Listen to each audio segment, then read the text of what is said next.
गद्यांश के पहला के क के आंसर होगा पुस्तकालय। ख का होगा रत्न सागर, रत्न रंजित और रत्नोदधि। ग का होगा गौरव गाथा की श्री वृद्धि में। घ का होगा मुद्रण कला के आविष्कार से पूर्व। अंग का होगा राष्ट्र की संस्कृति, परंपरा एवं मूल्यों का संरक्षण से। अब चलेंगे दूसरा गद्यांश के क। खाद्यान्न मामलों में आत्मनिर्भर। ख में रासायनिक उर्वरकों और कीटनाशकों का प्रयोग।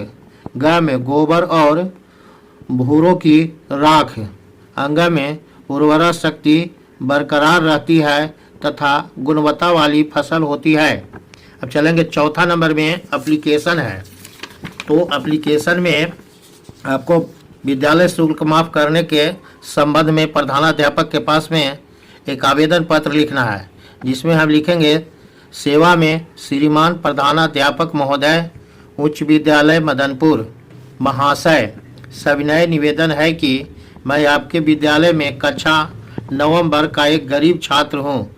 मेरे पिता एक साधारण किसान हैं, उनकी आय बहुत कम है।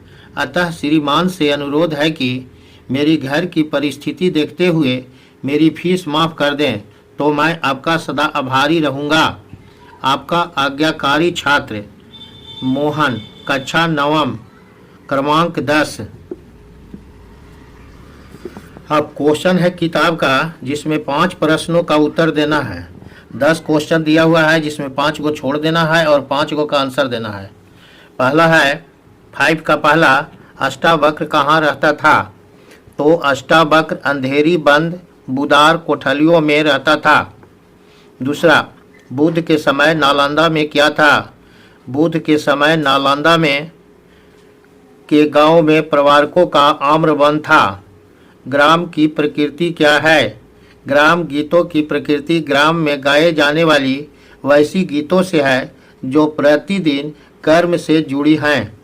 चौथा, बिरजू की माँ को लाल पान की बेगम क्यों कहा गया है? बिरजू की माँ के पास 5 बीघा जमीन है। पाट की खेती करती थी। वह काफ़ी परिश्रम करती थी, लेकिन गांव के लोग उसकी बिजली भक भक करते देखते, इसीलिए उसे लाल पान की बेगम कहते थे। 5वां, कवि ने भगवान और भक्त की तुलना किन किन चीज़ों से की है? तो चंदन पानी, घनवन मोरा, दीपक बाती, मोती धागा, स्वामी दास से की है। कवि को भोर क्यों भा रहा है? कवि प्रकृति में अपना जीवन में नया सौंदर्य और उल्लास देखता है। कवि की प्रिया आने वाली है, इसीलिए भोर का तारा भा रहा है। सावे दादा कौन थे? भारतीय फिल्म में सिनेमा में उनका क्या योगदान था? भारत में चित्रपट काम को प्रारंभ करने वाले प्रथम व्यक्ति सावे दादा थे। वे अपने जमाने के महत्वपूर्ण कैमरामैन थे। इन्हें भारतीय व्यवसाय का आदि पुरुष कहा जाता है। 7वां नंबर के, कवि ने क्यों दुखी न रहने की ठान ली है? क्योंकि दुख के कारण ही मनुष्य अपना मूल्य खो देता है। वह कठपुतली बनने पर मजबूर हो जाता है। वह किसी भी परिस्थिति में दुखी न रहना चाहता है। भारत, अगला क्वेश्चन है 8 नंबर का, भारत में पहली बार सिनेमा कब और कहां दिखाया गया? 6 जुलाई 1896 ईस्वी को बम्बई के वाटसन होटल में पहली बार सिनेमा दिखाया गया। अगला क्वेश्चन, महादेवी अपने नीर भरी दुख की बदली क्यों कहती है?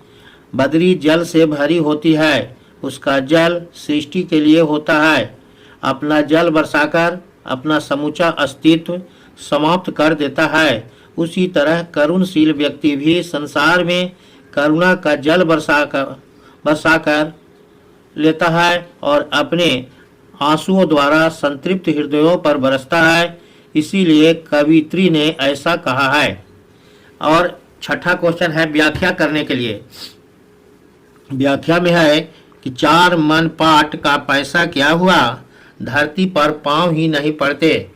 तो इसका आंसर होगा कि प्रस्तुत पंक्तियां रेणु जी द्वारा रचित लाल पान की बेगम कहानी से लिया गया है। बिरजू की माँ के पास 5 बीघा जमीन है। पाट और धान की फसल से वह खुशहाल है। औरतें ताना मारती हैं। बिरजू की माँ भी किसी को छोड़ती नहीं। लोग कहते 4 मन पाट से धरती पर पांव ही नहीं पड़ते। बैलगाड़ी पर चढ़कर नाच देखना